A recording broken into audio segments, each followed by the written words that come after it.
আজ 15ই আগস্ট জাতীয় শোক দিবস। 1975 সালের এই দিনে বঙ্গবন্ধু সহ ওনার পরিবারকে কিছু উশৃঙ্খল কুলাঙ্গার সেনাবাহিনীর অফিসাররা হত্যা করেছিল, যেটা আমরা বাঙালি জাতি হিসাবে আমরা কোনো দিনও মেনে নিতে পারিনি, আজও পারতেছি না।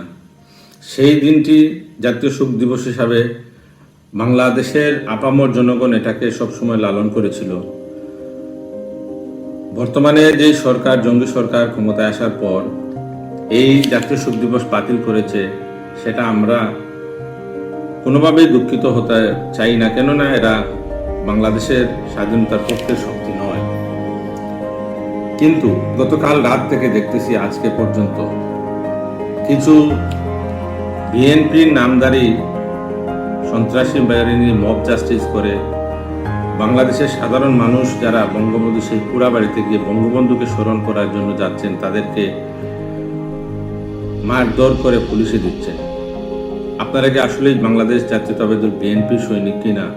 আমার একটা প্রশ্ন রাখতাম বাংলাদেশের বিএনপির সিনিয়র নেতৃবৃন্দের কাছে।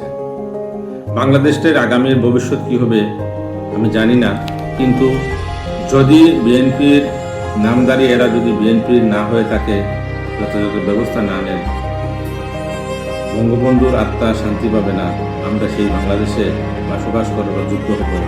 তাই আমরা আপনাদের কাছে দাবি রাখি, যদি আপনারা এরকম কোনো কার্যক্রম রাখেন যে বঙ্গবন্ধুর স্মৃতি বাংলাদেশে মুছে ফেলবেন, আপনারা আমাদের সকলের পৈতৃক সম্পত্তি যদি থেকে থাকে এগুলো কিনে নিয়ে আমাদেরকে এই দেশ থেকে বাইর করে দেন, তাহলে আপনারা এই বাংলাদেশে থাকবেন।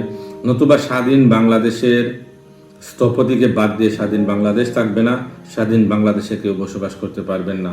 এটাই হচ্ছে আমাদের মুজিব আদর্শ এবং স্বাধীনতার পক্ষের আমাদের সকলের কথা, এবং সেটাই আমরা অভিমত ব্যক্ত করছি। পরিশেষে আবারও বঙ্গবন্ধু সহ শহীদদের, সকল শহীদদের বিজয়ী আত্মার মাগফিরাত কামনা করছি। সুখকে শক্তিতে পরিণত করে বাংলাদেশকে এগিয়ে নিয়ে যাওয়ার প্রত্যাশা রেখে বিদায় নিচ্ছি। জয় বাংলা, জয় বঙ্গবন্ধু, বাংলাদেশ চিরজীবী হোক।